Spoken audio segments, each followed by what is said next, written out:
America అధ్యక్షుడి నివాసం అంటే ప్రపంచం మొత్తానికి పెద్దన్న నివాసం ఉండే ప్రాంతం. అక్కడ ఎన్నో సమస్యలకు పరిష్కారం లభిస్తుంది. కానీ ఇప్పుడు ఆ వైట్ హౌస్ సమస్యలను సృష్టిస్తోంది. అంతకు మించి అమెరికాను నమ్మక ద్రోహిగా మారుస్తోంది. ఉక్రెయిన్ విషయంలో అదే జరిగింది. ఉక్రెయిన్, అమెరికా అధ్యక్షుల మధ్య వైట్ హౌస్ లో జరిగిన వాగ్వాదం తర్వాత ప్రపంచంలోని అనేక దేశాలు జెలెన్స్కీకి మద్దతు తెలుపుతున్నాయి. అమెరికా స్వార్థాన్ని తప్పుపడుతున్నాయి. యూరోపియన్ యూనియన్ వెంటనే ముందుకు వచ్చి ఉక్రెయిన్ కు భారీ సాయం ప్రకటించింది. అమెరికా, యూరోపియన్ యూనియన్ మధ్య సంబంధాలు కూడా తెగిపోయే సూచనలు కనిపిస్తున్నాయి. అసలు ఉక్రెయిన్ మీద రష్యా ఎందుకు యుద్ధం ప్రకటించింది?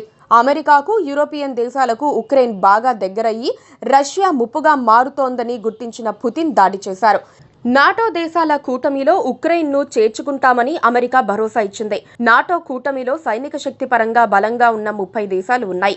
ఈ 30 దేశాల్లో ఎవరిపైనైనా ఇతర దేశాలు దాడి చేస్తూ ఈ 30 దేశాల సైన్యం ఆ దేశంపై దాడి చేసి ఓడించాలన్నది నాటో కూటమి లక్ష్యం. ఇలాంటి కూటమిలో ఉక్రెయిన్ను చేర్చుకుంటే ఉక్రెయిన్ రష్యా కన్నా ఎన్నో రెట్లు సైనిక శక్తిని సమకూర్చుకున్నట్లే.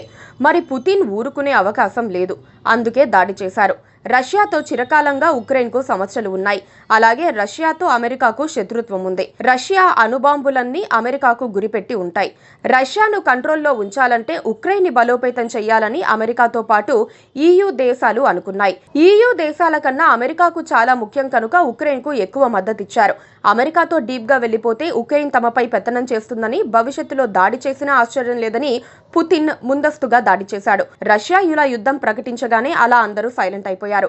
నాటో దేశాల సైన్యం ఉక్రెయిన్ కు సపోర్ట్ గా రాలేదు. ఓవైపు ఉక్రెయిన్ ను పుతిన్ ధ్వంసం చేసేస్తూ ఉంటే ఏదో విధంగా శాంతి మంత్రం పాటించేలా చేయాల్సిన నాటో దేశాలు ఉక్రెయిన్ కు అప్పుడప్పుడు బాంబులిస్తూ రష్యాపై దాడి చేసేలా చూసుకుంటూ వస్తున్నాయి. అంటే యుద్ధం ఆగకుండా ఆజ్యం పోస్తూ వస్తున్నారు. ఇప్పుడు ఉక్రెయిన్ అధ్యక్షుడు జెలెన్స్కీకి మరో దారి లేదు. రష్యా కాళ్లపై పడలేడు. అలాగని అగ్రదేశాల మద్దతు లేకపోతే యుద్ధం చెయ్యలేడు. చివరికి సర్వనాశనం అయ్యింది ఉక్రెయినే. కానీ ఇప్పుడు అమెరికా కూడా వదిలేసిందే. రష్యా కాళ్లపై పడాలని, కీవ్లో ఖనిజాలను అప్పగించాలని, అప్పుడే కాస్తంత సాయం చేస్తామని ట్రంప్ తేల్చేశారు. దాంతో జెలెన్స్కీకి ఏమీ అర్థం కాలేదు. ఆయనను వైట్ హౌస్ నుంచి ట్రంప్ గెంటి వేయించారు. ఇప్పుడు ఉక్రెయిన్కు దిక్కుదారి తెలియటం లేదు.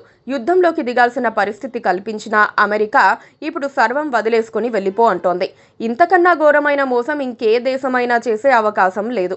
ఇప్పుడు యూరోపియన్ యూనియన్ను కూడా ట్రంప్ దూరం చేసుకుంటున్నారు. రష్యాతో స్నేహం కోసం ఆ దేశాలతో వైరం పెంచుకుంటున్నారు. ఇప్పుడు అమెరికా సపోర్టు లేకపోయినా యూరోపియన్ సపోర్టుతో ఉక్రెయిన్ రష్యాను ఎదిరించి నిలబడాలనుకుంటున్నారు. కానీ రష్యాతో స్నేహం చేసి అమెరికా ఏ స్థాయికి దిగజారిపోతుందో చెప్పలేని పరిస్థితి. అమెరికా ఇప్పుడు ఎవరికి మిత్రదేశం కాదు, కానీ చాలా మందికి విరోధిగా మారుతోంది. అన్ని దేశాల్లో కూడా అమెరికా ఒకటిగా మారుతోంది. ఇలాంటి అవకాశాలను చైనా అందిపుచ్చుకోవటం ఖాయంగా కనిపిస్తోంది. Please subscribe to KTV Telugu. KTV Telugu. KTV Telugu. KTV Telugu channel.